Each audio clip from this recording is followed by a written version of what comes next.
So hi guys, welcome back to our revision series. Myself CA Vikal Gupta. In this video we are covering essay 250 and उसके बाद जितने भी ऐसे बचेंगे ऐसे 200 सीरीज के वो भी हम धीरे धीरे कंप्लीट करेंगे. So let's start with essay 250. Consideration of law and regulation in an audit of financial statement.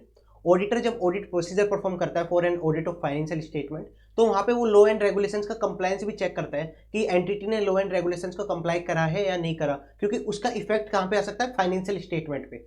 But sir entity को तो काफी सारे लॉ एंड रेगुलेशंस एप्लीकेबल होते हैं, तो क्या हम सारे लॉ एंड रेगुलेशन देखेंगे? नहीं, ऑडिटर सिर्फ वही लॉ एंड रेगुलेशन देखेगा जिसका मटेरियल इंपैक्ट है फाइनेंशियल स्टेटमेंट पे, जिसके नॉन कंप्लायंस से मटेरियल मिसस्टेटमेंट हो सकती है फाइनेंशियल स्टेटमेंट में. सिर्फ वही लॉ एंड रेगुलेशंस के रिगार्डिंग एसे 250 बोलता है.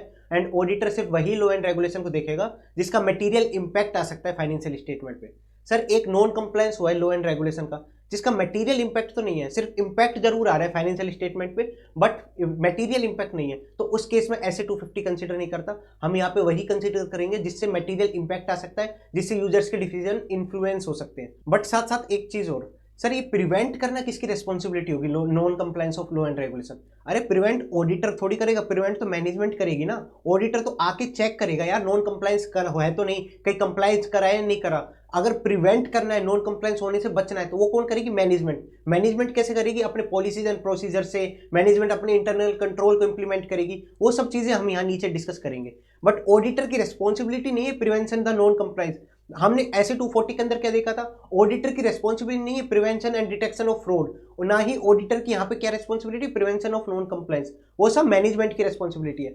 ना ही आप ऑडिटर से एक्सपेक्ट कर सकते हो to detect non compliance of all law and regulation. क्यों सर हम सारे non compliance of law and regulation का एक्सपेक्ट क्यों नहीं कर सकते ऑडिटर से? क्योंकि वहां पे इनहेरेंट लिमिटेशंस होती है. इनहेरेंट लिमिटेशंस कैसे? मैंने आपसे ऐसे 200 में बताया था कि वहां पे एक इनहेरेंट लिमिटेशन थी ऐसे 200 में ऑडिटर के ऊपर. कौन सी इनहेरेंट लिमिटेशन? सर्टेन मैटर जहां पे ऑडिटर को डिफिकल्टी होती है to detect the material misstatement, वहां पे इनहेरेंट लिमिटेशंस की वजह से वहां पे ऑडिटर डिटेक्ट नहीं कर पाता मटेरियल मिसस्टेटमेंट. उसके अंदर एक पॉइंट था non compliance of law and regulation, तो उसी से रिगार्डिंग इनहेरेंट लिमिटेशंस होती है. और यहाँ पे भी 3 इनहेरेंट लिमिटेशन दे रखी है जिससे ऑडिटर सारे नॉन कंप्लायंस को आइडेंटिफाई नहीं कर सकता, क्योंकि एंटिटी में मैनी लॉ एंड रेगुलेशंस होती है. एंटिटी में काफी सारी लॉ एंड रेगुलेशंस होती है. अगर आप बैंकिंग एंटिटी की बात कर रहे हो, वहां पे हमारा आरबीआई एक्ट लग जाता है, आईटी एक्ट लग जाता है, और पता नहीं कितने सारे एक्ट लग जाते हैं. तो उस केस में ऑडिटर को के सारे नॉन कंप्लायंस को चेक करना पड़ेगा? ऐसा नहीं है, क्योंकि काफी लॉ एंड रेगुलेशन तो ऐसी होती है जिसका इफेक्ट ही नहीं है फाइनेंशियल स्टेटमेंट पे. अगर फाइनेंशियल स्टेटमेंट पे इफेक्ट ही नहीं है तो ऑडिटर को क्या करना? ऑडिटर तो अपने फाइनेंशियल स्टेटमेंट चेक करने आ रहा है ना, तो ऑडिटर सिर्फ वही लोन कंप्लायंस को चेक करेगा जिसका इफेक्ट कहां पे आएगा, फाइनेंशियल स्टेटमेंट पे. क्योंकि there are so many law and regulation जिसका इंपैक्ट नहीं है फाइनेंशियल स्टेटमेंट पे, इसलिए देयर इज इनहेरेंट लिमिटेशन. फिर एक सेकंड पार्ट आता है कि non compliance conduct design to conceal it. अगर मैनेजमेंट ने कोई नॉन कंप्लायंस करी है तो वहां पे क्या होगा, मैनेजमेंट ओवरराइड कर सकती है कंट्रोल को. मैनेजमेंट ने सब चीजें चेंज कर दी नॉन कंप्लायंस के रिगार्डिंग, उसने कंट्रोल को ओवरराइड कर दिया, उसने कंसील कर दी नॉन कंप्लायंस को. तो ऑडिटर के लिए तो डिफिकल्टी हो जाएगा ना उस मटेरियल मिसस्टेटमेंट, उस नॉन कंप्लायंस को आइडेंटिफाई करना. तो वहां पे भी हमारी इनहेरेंट लिमिटेशन आ जाती है. फिर एक थर्ड पॉइंट क्या कहता है कि whether an act constitute non compliance is a ultimate legal determination of court of law. Auditor वहां पे लीगल डिटर्मिनेशन नहीं देगा कि एक्चुअल में यहाँ पे नॉन कंप्लायंस हुआ है नहीं हुआ. वो किस काम किसका है? वो लॉ का काम है, कोर्ट ऑफ लॉ का काम है. हमारा काम क्या है? हमको नॉन कंप्लायंस चेक करने हैं. हम यहाँ पे ये नहीं बताएंगे हम यहाँ पे ओनली स्पेशल नॉन कंप्लायंस को चेक करने नहीं आ रहे, हम यहाँ पे फाइनेंशियल स्टेटमेंट की ऑडिट करने आ रहे हैं, तो उससे रिलेटेड हम नॉन कंप्लायंस को चेक करेंगे. वहां पे ऑडिटर ये नहीं कहेगा कि यार यहाँ पे तो नॉन कंप्लायंस हुआ ही हुआ है. वो काम किसका है? कोर्ट का. वहां पे वो कोर्ट देखेगी, लीगल डिटर्मिनेशन कोर्ट का है. तो ये हमारी इनहेरेंट लिमिटेशंस है. सो यहाँ पे हमने 3 इनहेरेंट लिमिटेशंस की बात करी जिसकी वजह से ऑडिटर सारे लॉ एंड रेगुलेशंस का नॉन कंप्लायंस आइडेंटिफाई नहीं कर सकता. तो कौन कौन से 3 इनहेरेंट लिमिटेशंस है कि एक तो there are so many law and regulation that does not affect the financial statement. Second, non compliance of law and regulations design to conceal it, तो वहां पे ऑडिटर आइडेंटिफाई नहीं कर पाता. Third, it is a ultimate matter of legal determination by court of law, वहां पे auditor कुछ नहीं कर सकता. तो ये हमारी इनहेरेंट लिमिटेशंस होती है. जब हमने इनहेरेंट लिमिटेशंस की बात करी तो हम एक बार रेस्पॉन्सिबिलिटी देखते हैं मैनेजमेंट की क्या क्या रेस्पॉन्सिबिलिटी है. तो हमने ऊपर डिस्कस करा था प्रिवेंशन किसकी रेस्पॉन्सिबिलिटी है? मैनेजमेंट की. तो it is the responsibility of management with oversight of TCWG to ensure that जो एंटिटी के ऑपरेशंस है ना वो कंडक्ट हो as per law and regulations. क्या एंटिटी की जो भी ऑपरेशंस कंडक्ट कर रही है वो as per law and regulations हो रहे हैं, वो किसकी रेस्पॉन्सिबिलिटी? मैनेजमेंट की। प्रिवेंशन ऑफ नॉन कंप्लायंस किसकी रेस्पॉन्सिबिलिटी? मैनेजमेंट की। तो सब चीज मैनेजमेंट की ही रेस्पॉन्सिबिलिटी है। ऑडिटर तो आके चेक करेगा कंप्लायंस हुआ है, नॉन कंप्लायंस हुआ है, ऑडिटर आके चेक करेगा, बट प्रिवेंट करना और कंडक्ट करना कि बिजनेस सही से चल रहा है नहीं चल रहा है as per law and regulation, तो मैनेजमेंट की रेस्पॉन्सिबिलिटी है। वो फिर वो मैनेजमेंट फुलफिल कैसे करेगी उस रेस्पॉन्सिबिलिटी को? वहां पे वो पॉलिसीज एंड प्रोसीजर को स्टेब्लिश कर देगी, पॉलिसीज एंड प्रोसीजर को इंप्लीमेंट कर देगी, जिससे वो नॉन कंप्लायंस ना हो, प्रिवेंट हो जाए नॉन कंप्लायंस, और जो भी एंटिटी के ऑपरेशन है वो as per law and regulation conduct हो। तो उसके रिगार्डिंग क्या क्या पॉलिसीज में लिख सकती है? एक तो वो इंटरनल कंट्रोल को इंप्लीमेंट कर सकती है। इंटरनल कंट्रोल को इंप्लीमेंट कर देगी तो प्रिवेंट हो जाएगी नॉन कंप्लायंस को, तो वहां पे वो इंटरनल कंट्रोल को इंप्लीमेंट कर देगी। सेकंड, कोड ऑफ कंडक्ट को स्टेब्लिश कर सकती है, पब्लिश कर सकती है। कोड ऑफ कंडक्ट स्टेब्लिश और पब्लिश कर देगी कि एज पर हमें कोड ऑफ कंडक्ट ही चलना है, हमें कोड ऑफ कंडक्ट का कंप्लाई करना है। तो और उसको एंश्योर करेगी जो एम्प्लॉयज है वो प्रॉपरली ट्रेंड हो एंड समझते हो कोड ऑफ कंडक्ट को, क्योंकि अगर एम्प्लॉयज को नहीं पता चलता कि कोड ऑफ कंडक्ट में क्या है क्या नहीं है, एम्प्लॉयज ही नहीं समझ पा रहे, वो प्रॉपरली ट्रेंड ही नहीं है, तो वो कंप्लाई कैसे करेंगे कोड ऑफ कंडक्ट का? तो आपको ये चेक करना है, पहले तो आप खुद कोड ऑफ कंडक्ट बनाओगे, पब्लिश करोगे, फिर आपको एंश्योर करना है कि एम्प्लॉयज है उसके रिगार्डिंग प्रॉपरली ट्रेंड है, एम्प्लॉय कोड ऑफ कंडक्ट को समझते हैं, फिर आप मॉनिटर करोगे जो कोड ऑफ कंडक्ट है उसका कंप्लायंस हो रहा है नहीं हो रहा। फिर साथ साथ आप एक रजिस्टर और मेंटेन करोगे जो भी सिग्निफिकेंट लॉ एंड रेगुलेशंस है जिसका भी कंप्लायंस करना है एंटिटी को, उसके रिगार्डिंग आप एक रजिस्टर मेंटेन करोगे जिसके रिगार्डिंग एंटिटी उसको कंप्लाई कर पाए लॉ एंड रेगुलेशन को, वहां पे नॉन कंप्लायंस ना हो पाए। सो पॉलिसीज एंड प्रोसीजर के अंदर कौन कौन से पॉइंट आते हैं? पहले तो वो इंप्लीमेंट करेगी इंटरनल कंट्रोल को, फिर वो डेवलप करेगी पब्लिश करेगी कोड ऑफ कंडक्ट को, फिर वो एंश्योर करेगी जो भी एम्प्लॉयज है वो प्रॉपरली ट्रेंड है ना, वो समझते तो है ना कोड ऑफ कंडक्ट को, उसके रिगार्डिंग मॉनिटरिंग करेगी कि कंप्लायंस हो रहा है कोड ऑफ कंडक्ट का या नहीं हो रहा, फिर एक रजिस्टर मेंटेन करेगी of all significant law and regulations का जिसका कंप्लाई करना है एंटिटी को। तो ये हमारे पॉलिसीज एंड प्रोसीजर का पार्ट बनता है। फिर हम आगे चलते हैं, ये सब तो था बेसिक जहां पे हमने ऑडिटर की इनहेरेंट लिमिटेशंस को देखा, हमने रेस्पॉन्सिबिलिटी देखी मैनेजमेंट की, टीसीडब्ल्यूजी की। फिर हम आते हैं मेन लॉ एंड रेगुलेशन को, ऑडिटर कैसे आइडेंटिफाई करेगा नॉन कंप्लायंस के रिगार्डिंग, ऑडिटर की रिपोर्टिंग प्रोसीजर क्या होगी, वो सब चीजें हम आगे देखते हैं। हम पहले देखेंगे लॉ एंड रेगुलेशन भी दो टाइप के होते हैं सर, एक तो जिसका डायरेक्ट इफेक्ट हो फाइनेंशियल स्टेटमेंट में, एक जिसका अदर देन डायरेक्ट इफेक्ट हो फाइनेंशियल स्टेटमेंट में। सर ये दोनों अलग अलग कैसे हैं? इसका डायरेक्ट इफेक्ट कैसे आ सकता है फाइनेंशियल स्टेटमेंट पे? मैं आपको बताता हूं, एक टैक्स लॉ का आपने नॉन कंप्लायंस करा, आपने कंपनीज एक्ट का नॉन कंप्लायंस करा, शेड्यूल 3 का नॉन कंप्लायंस करा, तो वहां पे आपको पूरे फाइनेंशियल स्टेटमेंट पे डायरेक्ट इफेक्ट आएगा अगर आपने नॉन कंप्लायंस करा तो उस केस में क्या हुआ? डायरेक्ट इफेक्ट हुआ नॉन कंप्लायंस का। अगर अदर देन डायरेक्ट इफेक्ट की बात करें, अदर देन डायरेक्ट इफेक्ट की क्या हो सकता है? चाइल्ड लेबर का, आपने उसका नॉन कंप्लायंस करा, आपने बच्चे को बुला लिया, आपने बच्चे आर्टिकल्स को बुला लिया आर्टिकलशिप करने, तो उस केस में क्या हुआ? नॉन कंप्लायंस हुआ, बट उसका इफेक्ट डायरेक्टली थोड़ी आएगा फाइनेंशियल स्टेटमेंट में, उसकी तो आपकी पेनल्टी लगेगी, आपके ऊपर फाइन्स लगेंगे, तो उससे इंपैक्ट आएगा, तो वो क्या हुआ? इनडायरेक्ट इफेक्ट हुआ, does not have direct effect on financial statement. तो इस तरह से हमारी दो लॉ एंड रेगुलेशंस होती है, एक जिसका डायरेक्ट इंपैक्ट हो, एक जिसका इनडायरेक्ट इंपैक्ट हो। बट सर हम यह बात करें मटेरियल की, जिसका मटेरियल इंपैक्ट हो फाइनेंशियल स्टेटमेंट पे, आज जिसका इंपैक्ट ही ना हो फाइनेंशियल स्टेटमेंट, वो तो कवर ही नहीं होता ना ऐसे 250 के अंदर, ये आपको ध्यान रखना है। सो आपको क्या ध्यान रखना है? लॉ एंड रेगुलेशन दो टाइप के होते हैं, जिसका डायरेक्ट इफेक्ट हो फाइनेंशियल स्टेटमेंट पे, जिसका इनडायरेक्ट इफेक्ट हो अदर देन डायरेक्ट इफेक्ट हो फाइनेंशियल स्टेटमेंट पे। अब ऑडिटर के अलग अलग प्रोसीजर होते हैं दोनों केस में। अगर डायरेक्ट इफेक्ट की बात होगी तो ऑडिटर कुछ और प्रोसीजर परफॉर्म करेगा, उस केस में ऑडिटर ज्यादा डिटेल्ड जाएगा क्योंकि डायरेक्ट इंपैक्ट आ रहा है फाइनेंशियल स्टेटमेंट पे। अब अदर देन डायरेक्ट इफेक्ट की बात करेंगे तो वहां पे कुछ और प्रोसीजर परफॉर्म करेगा, वहां पे ऑडिटर इतना डिटेल्ड नहीं जाएगा क्योंकि पता है वहां पे इनडायरेक्ट इफेक्ट है। तो वो सब चीजें हम आगे देखते हैं। तो अब स्टार्ट करते हैं, पहले ऑडिटर कंपनी में जाके डायरेक्ट, ऐसा तो है नहीं नॉन कंप्लायंस को चेक करने लग जाएगा कि यार दिखाओ नॉन कंप्लायंस क्या है, लॉ एंड रेगुलेशन क्या है। पहले ऑडिटर खुद तो समझे कि कंपनी को कौन कौन से लॉ एंड रेगुलेशन का कंप्लाई करना है, ऑडिटर को पता तो लगे कि यार एंटिटी को कौन कौन सी लॉ एंड रेगुलेशन लगती है। तो उसके रिगार्डिंग क्या करेगा? ऑडिटर अंडरस्टैंडिंग लेगा एंटिटी के एनवायरमेंट की, और अंडरस्टैंडिंग लेगा कौन कौन से लीगल एंड रेगुलेटरी फ्रेमवर्क उस एंटिटी को एप्लीकेबल है और इंडस्ट्री को एप्लीकेबल है। अगर आप बैंकिंग इंडस्ट्री में जाते हो, बैंकिंग की ऑडिट करने जाते हो, तो वहां पे आरबीआई एक्ट लगता है, आईटी एक्ट लगता है, कंपनीज एक्ट लगता है। तो पहले आपको अंडरस्टैंडिंग लेनी पड़ेगी ना उस एंटिटी को, उस बैंकिंग एंटिटी को कौन कौन सी कंपनी कंप्लायंस करने पड़ते हैं, कौन कौन से लीगल एंड रेगुलेटरी फ्रेमवर्क लगते हैं, पहले आपको उसको अंडरस्टैंडिंग लेनी पड़ेगी। फिर आपको पता लगा यार एंटिटी को आरबीआई कंप्लायंस भी करना है, एंटिटी को कंपनीज एक्ट का भी कंप्लायंस करना है, एंटिटी को आईटी एक्ट का भी कंप्लायंस करना है। तो फिर आपको ये सब चीज पता लगा तो आप फिर देखोगे एंटिटी उसको कंप्लाई कैसे कर रही है।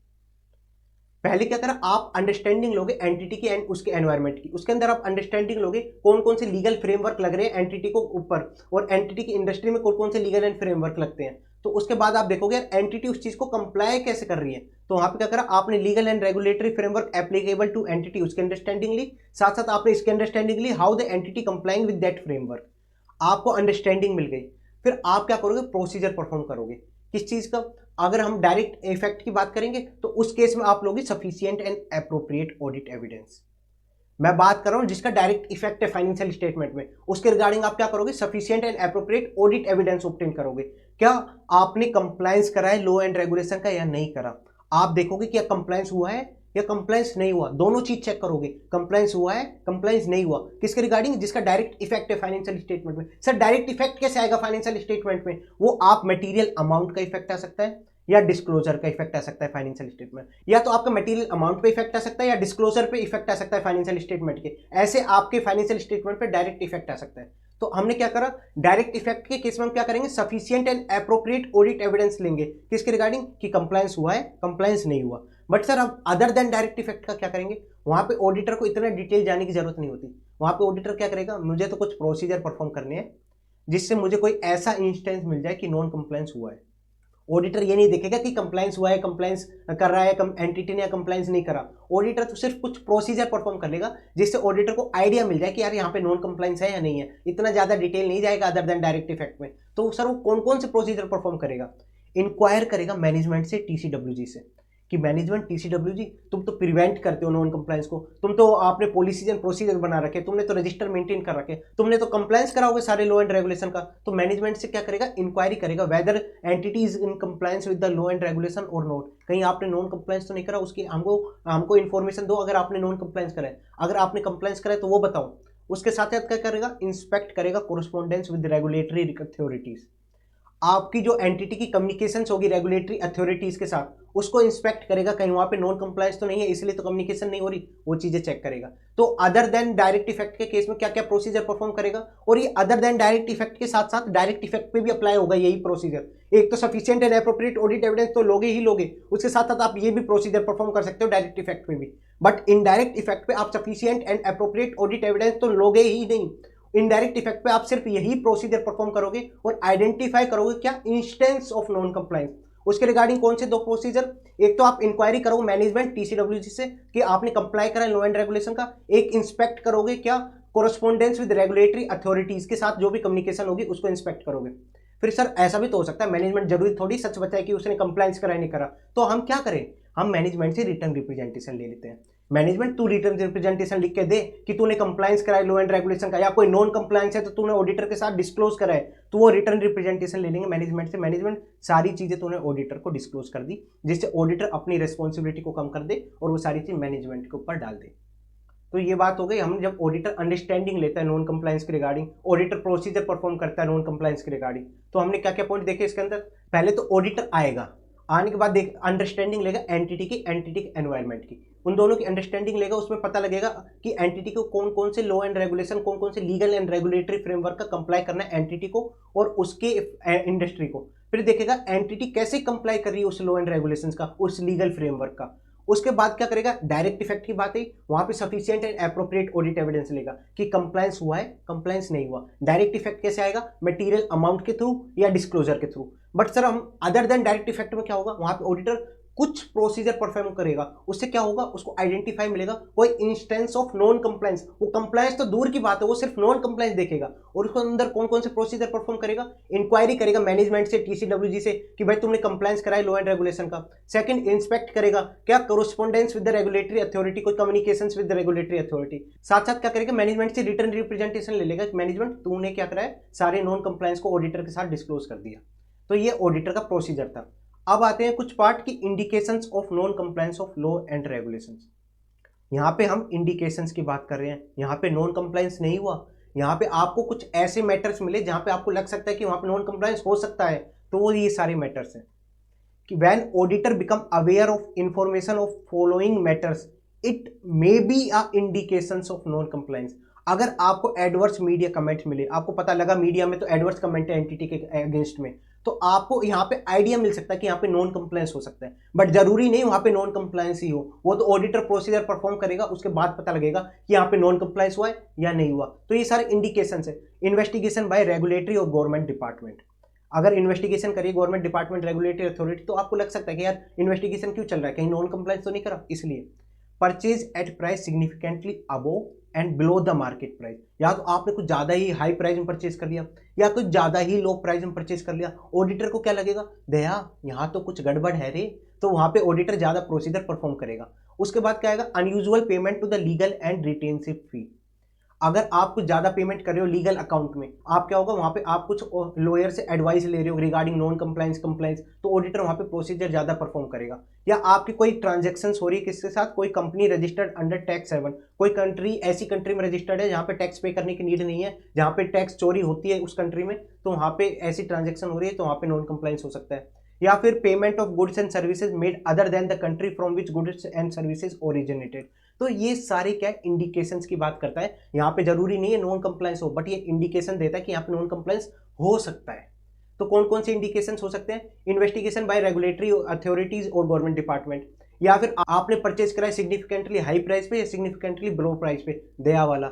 फिर अनयूजुअल पेमेंट हो रहा है आपका क्या लीगल एंड रिटेंसिव फी में, आपकी ट्रांजैक्शन हो रही है कंपनी से रजिस्टर्ड अंडर टैक्स हेवन, या फिर कोई एडवर्स मीडिया कमेंट्स है। तो ये सारे आपको 5-6 इंडिकेशंस याद करने पड़ेंगे। यहाँ से डायरेक्ट क्वेश्चन ही आ सकता है, इनडायरेक्ट क्वेश्चन भी बनाएंगे, केस स्टडी बनाएंगे। तो कैसे बना सकते हैं, यहाँ से एक पॉइंट उठा देंगे, इस पॉइंट को उठाया आपकी केस स्टडी में डाल दिया, तो आपको आइडिया लगना चाहिए कि यार ये तो इंडिकेशंस है नॉन कंप्लायंस का, तो यहाँ पे आपको ऐसे 250 लगाना है, तो आपको ऐसे पता होना चाहिए। ये तो बात हो गई इंडिकेशंस की। फिर आते हैं if non compliance is identified और सस्पेक्टेड, तो ऑडिटर का क्या प्रोसीजर होगा। आपने ऊपर क्या करा था, आपने प्रोसीजर परफॉर्म करे थे, आपको आइडिया मिला था कि यार यहाँ पे इंस्टेंस मिला था कि यहाँ पे नॉन कंप्लायंस हो भी सकता है, नहीं भी हो सकता, तो उसके रिगार्डिंग आप डायरेक्ट तो मैनेजमेंट के पास जाओगे नहीं। आपको कोई इंस्टेंस मिला तो आप डायरेक्ट मैनेजमेंट के पास जाओगे नहीं, मैनेजमेंट यहाँ तो नॉन कंप्लायंस हो सकता है, आप पहले खुद देखोगे ना कि नॉन कंप्लायंस है या नहीं है। तो उसके रिगार्डिंग क्या करेगा, if auditor become aware of information of instance of non compliance with law and regulation, तो ऑडिटर क्या करेगा, अंडरस्टैंडिंग कर लेगा उसकी नेचर ऑफ एक्ट की and circumstances in which it occurred, कि किस सर्कमस्टेंसेज में वो इंस्टेंस हुआ है, किस सर्कमस्टेंसेज में वो नॉन कंप्लायंस होने के चांसेस हैं, तो उसकी अंडरस्टैंडिंग लेगा। साथ साथ ऑब्टेन करेगा further information to evaluate the possible effect on financial statement, उसका फाइनेंशियल स्टेटमेंट में क्या इंपैक्ट आ सकता है, तो वो उसकी इंफॉर्मेशन लेगा। सो क्या करेगा ऑडिटर, पहले तो ऑब्टेन करेगा information two of the nature of an act and circumstances in which it occurred. Second क्या करेगा, फर्दर इंफॉर्मेशन ऑब्टेन करेगा, उसका इंपैक्ट क्या होगा, पॉसिबल इंपैक्ट क्या होगा फाइनेंशियल स्टेटमेंट पे। आपसे ये एमसीक्यू पूछ सकते हैं कि ऑडिटर को आइडेंटिफाई हुआ इंस्टेंस ऑफ नॉन कंप्लायंस, तो आपको डायरेक्ट ऐसे नहीं जाना मैनेजमेंट को बता देंगे, टीसीडब्ल्यूजी को बता देंगे, ये नहीं करना।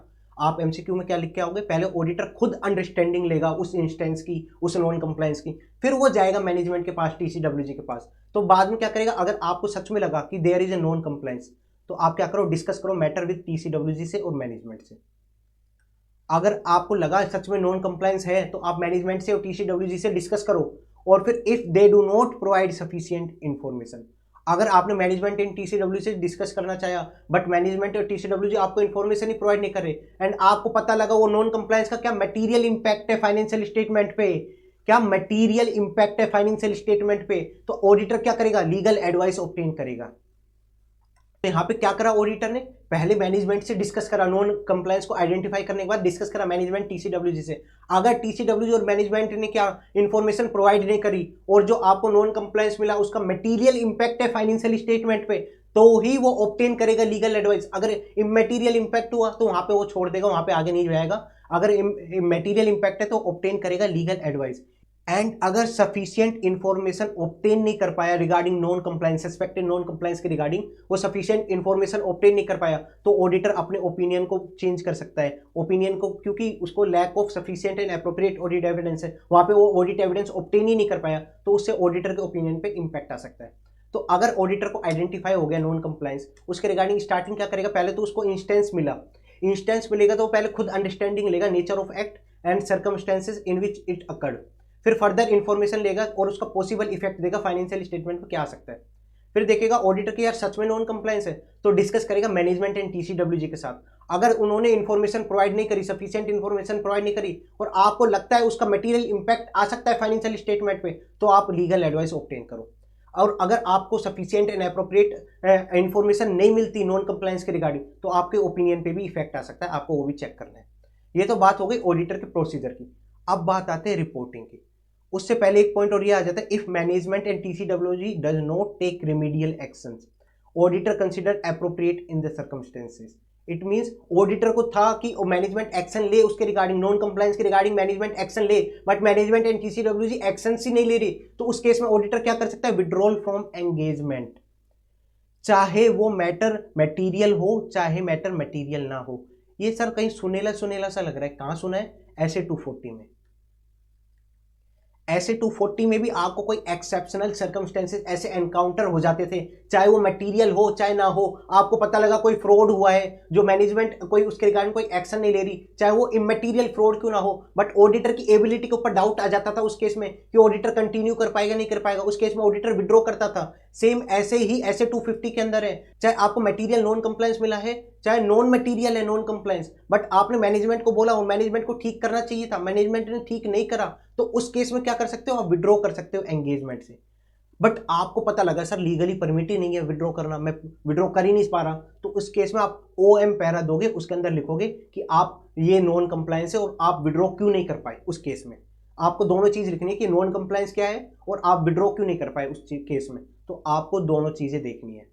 सो ये कौन सा केस था, जब मैनेजमेंट और टीसीडब्ल्यूजी कोई एक्शन ना ले, जहां पे ऑडिटर को लगता था यार एक्शन लेना चाहिए था, तो उस केस में आप विड्रॉ कर सकते हो एंगेजमेंट से। अब काफी स्टूडेंट ऐसा करेंगे, सर जब मटेरियल इंपैक्ट है फाइनेंशियल स्टेटमेंट पे तो विड्रॉ तक की बात क्यों आ रही है, अरे उससे मैनेजमेंट का एटीट्यूड पता लगता है ना कि मैनेजमेंट का एटीट्यूड ऐसा है कि वो नॉन कंप्लायंस को ठीक नहीं करना चाहती, क्या पता मैनेजमेंट ने कोई बड़ी नॉन कंप्लायंस करी हो। अब हमारी इनहेरेंट लिमिटेशंस भी तो होती है, हम सारी नॉन कंप्लायंस को आइडेंटिफाई नहीं कर सकते, इसलिए क्या पता कोई बड़ा नॉन कंप्लायंस करा हो रखा हो पहले से ही, वहां पे भी ठीक नहीं कर रही हो, क्योंकि मैनेजमेंट का एटीट्यूड ही ऐसा है, तो इसलिए हम विड्रॉ कर रहे हैं, चाहे वहां मटेरियल इंपैक्ट हो चाहे मटेरियल इंपैक्ट ना हो। अब हम आते हैं रिपोर्टिंग के बाद में, हमने देख लिया भाई नॉन कंप्लायंस कैसे आइडेंटिफाई करेंगे, क्या क्या प्रोसीजर परफॉर्म करेंगे, सब चीजें देख ली। अब आते हैं रिपोर्टिंग में क्या करेगा auditor, reporting of identified and suspected non compliance. अगर आपको सच में नॉन कंप्लायंस मिल गया तो आप क्या करोगे, एक तो रिपोर्ट करोगे टीसीडब्ल्यूजी को, unless TCWG involve in a managing entity auditor shall communicate with TCWG with the matter involving non compliance that comes auditor attention during an audit of during an course of audit। जब auditor perform कर रहा था अपने audit procedure, उसके अंदर non compliance जो उसको मिले हैं तो वो कम्युनिकेट करेगा किससे, टीसीडब्ल्यूजी से। बट रुको, एक main point, other than inconsequential matter, other than छोटे मोटे जो भी नॉन कंप्लायंस होंगे ना, उसके अलावा टीसीडब्ल्यूजी को डिस्टर्ब करोगे, ऐसे नहीं छोटे मोटे मैटर्स के रिगार्डिंग आप टीसीडब्ल्यूजी को डिस्टर्ब कर रहे हो, तो आपको देखना पड़ेगा कि अदर देन छोटे मोटे मैटर्स, अगर कोई बड़ा मैटर है जिसका मटेरियल इंपैक्ट है फाइनेंशियल स्टेटमेंट पे और वो नॉन कंप्लायंस है, तो आपको टीसीडब्ल्यूजी से कम्युनिकेट करना पड़ेगा कि यार यहाँ पे तो नॉन कंप्लायंस है, टीसीडब्ल्यूजी आप देखो। फिर ऑडिटर के जजमेंट में ये आता है कि जो नॉन कंप्लायंस हुआ है वो मटेरियल भी है और वो इंटेंशनल भी है, मैनेजमेंट जानबूझ के नॉन कंप्लायंस कर रहा है, तो आप टीसीडब्ल्यूजी को ASAP इन्फॉर्म करो, तो आप टीसीडब्ल्यूजी को ASAP इन्फॉर्म करो, ये आपको ध्यान रखना है।